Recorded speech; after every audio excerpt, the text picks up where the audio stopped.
How's it going, everyone? Thank you so much for joining me today.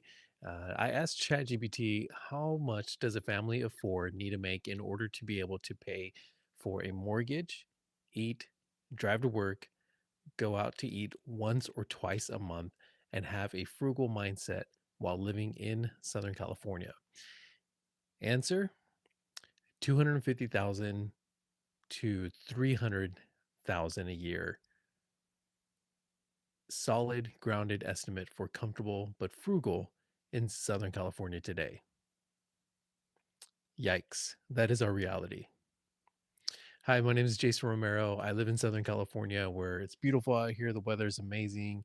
However, it is expensive, and which is why I do have a W-2 career as well as a side hustle. We started a design agency and we're building something for our family and our future because in order to meet our financial goals, we definitely have to go above and beyond. And that is no joke here in Southern California. And so, yes, I am a school psychologist of 13 years now. My wife is a stay-at-home mom, and she cares for our kids. And I'm the sole income provider, and so I'm out here, hustling and making sure that I'm able to take care of my family. And yeah, it's just been such a great journey. It's been a challenge, and even though we live in Southern California, we don't think of, well, we can't meet our goals or we can't do this or that. We just don't think that way. Despite living in Southern California, we're still going to level up. We're still going to pursue our goals and accomplish, what we're setting to do for a family. And that is our mindset that we have. And so we have done certain things in order to make sure that we make that happen. So here are the couple of things that I do on a weekly basis, daily basis to make sure that we accomplish our goals and that we excel in making sure that we care for our family. So, first thing that I wanted to talk about is waking up early every day, but Sunday. So, my alarm during the week goes off at 4:50. I'm wide awake, and depending on the day, I'm either going to the gym or I'm, working on a design project or just catching up on things that I need to get done. And so I've noticed that waking up early really helps me to just set the day in a good route and make sure that I'm caring for myself and making sure that I'm taking advantage of the time that I have, and I'm up and ready to roll. So it's been really good. Initially, when I started doing this, it was difficult, obviously, but after a while, my body has just grown accustomed to waking up early, and those days when it's hard to, I just think of my why. I think of why we're doing what we're doing, and so that has been incredibly helpful. And the reason why I don't wake up at 5 o'clock on Sundays is, as a Jesus lover Christian myself, I want to honor the Lord's Day and rest on Sunday. And so we do have to wake up early and go to church, but it's not as early as 5 o'clock. So we're able to sleep in a little bit. So we're waking up like 6:30 ish or whatever, but it's not as early as it is during the rest of the days. So we do get a little more rest, and I do get a nap in, and that's really nice and rejuvenating. So I definitely enjoy that.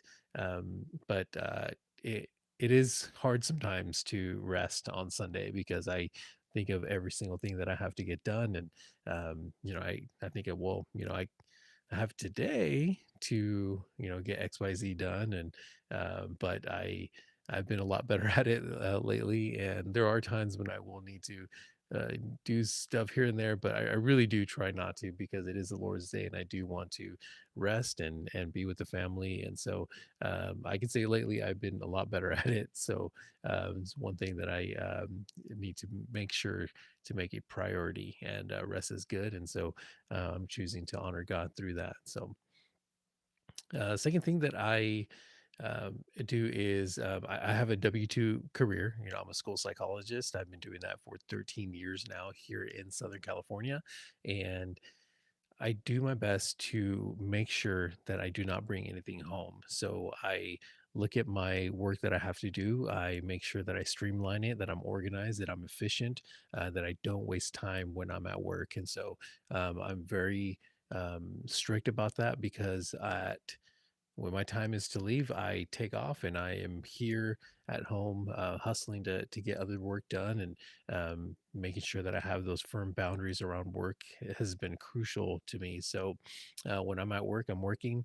I'm not messing around. I'm not like taking more time where I don't need to be, because as soon as I need to go home, I am out of there and I am ready to roll on to what's next. And so, and that's been helping me out a whole lot, and it's definitely a boundary that has helped me as a web designer because I could get home, get some work done before the kids wake up from their nap, and then I'm able to even do work at night as I'm doing now, and it's just been a very effective way to maneuver things in my life for my family, and it's very helpful to be on the same page with my wife as well. So I enjoy working hard for my family.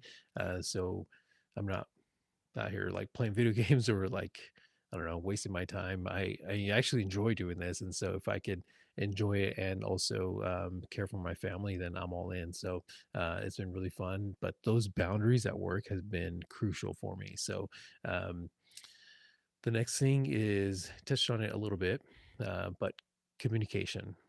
So my wife and I communicate effectively.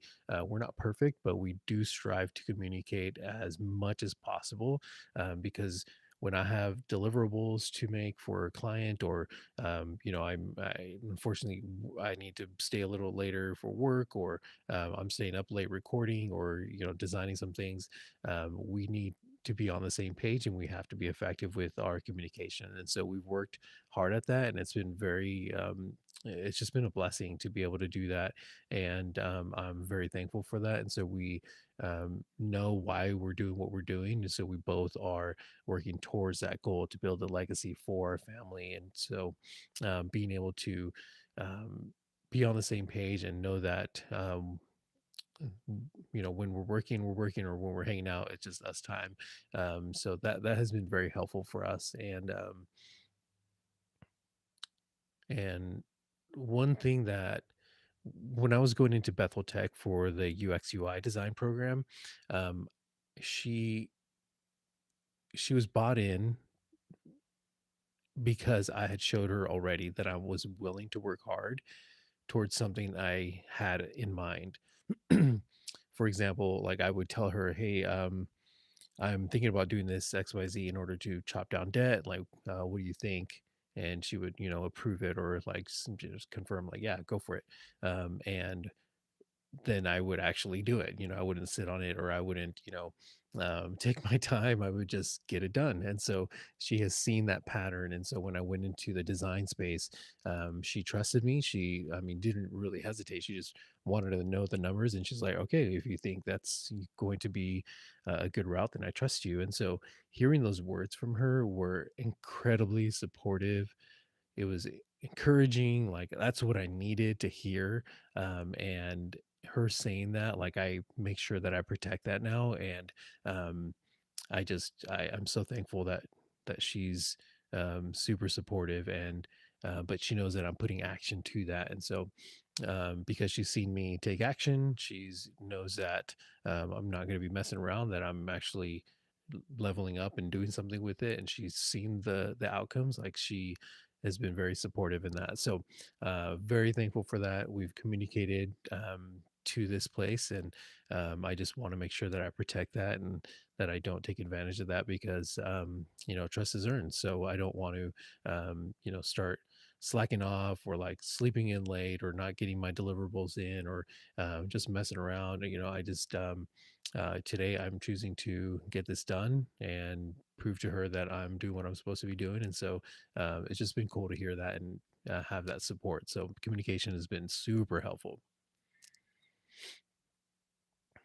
Time inventory is something that I did in 2020. So as you all remember, the 2020 chaos that we all endured, um, It was a wild time. Something that I did during that time that I'm very thankful for was I did kind of like a time inventory. So I would um, outline my day. I would outline, what I was doing every hour or during certain times, and just making sure that I was not wasting time. And so uh, it sounds a little weird, but it definitely helped me to see that I can find time. Like I know where I'm wasting time. I know where I'm, choosing to not.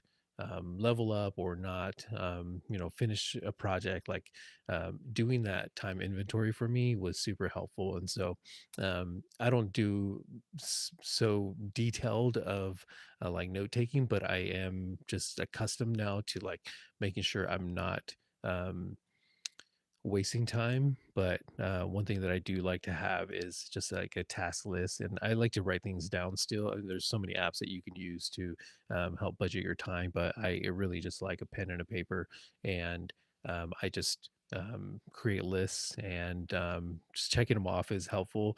And then it also helps me to stay focused.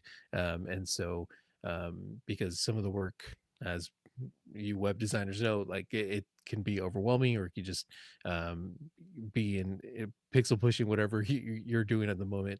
Um, I sometimes want to get distracted, or I just need to take a walk, but also I come back and just make sure that I am, crossing out certain things to get done. And so that's been very helpful.